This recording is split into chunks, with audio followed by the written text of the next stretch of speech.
എനിക്കിനി വയ്യ ഇതിനകത്ത് കിടന്ന് നാരകിക്കാൻ. പിന്നെ നിങ്ങളുടെ ചേട്ടന്റെയും എന്റെ അടിമയായിരുന്ന ഇവളുടെയും ദാനം സ്വീകരിക്കാൻ എനിക്ക് വയ്യ. അതുകൊണ്ട് ഇനി ആരും എതിർക്കാൻ നോക്കണ്ട, എന്റെ വീട്ടിലേക്കും വരണ്ട. ഞാൻ വലതുകാല് വെച്ചാണ് ഈ വീട്ടിനകത്ത് കയറിയെങ്കിൽ അതേ കാല് വെച്ച് തന്നെ ഞാൻ പുറത്തോട്ട് ഇറങ്ങുക എന്നേക്കുമായിട്ട്.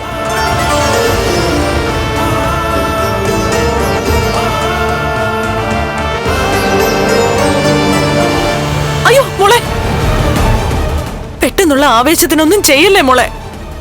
ഞാൻ പറഞ്ഞിട്ടുണ്ടല്ലോ അമ്മയോട്, എന്റെ വീട്ടിലേക്ക് കയറി ചെന്നാ എന്നെ സ്വീകരിക്കാൻ ഒരു അച്ഛനുണ്ട്. അവിടെ അമ്മ എന്നെ വിമർശിക്കുകയാണെങ്കിൽ അവിടുന്ന് മാറി താമസിക്കാൻ എന്റെ മുത്തശ്ശിയുടെ വീടുണ്ട്. അങ്ങനെയുള്ളപ്പോ എനിക്കിവിടെ കിടന്ന് കോമാളിയാവേണ്ട കാര്യമില്ല.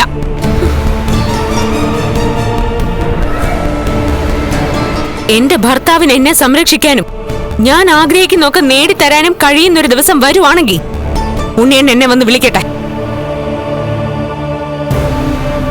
അന്ന് ഞാൻ വരാം. അതുവരെ എന്നെ ആരും പ്രതീക്ഷിക്കണ്ട.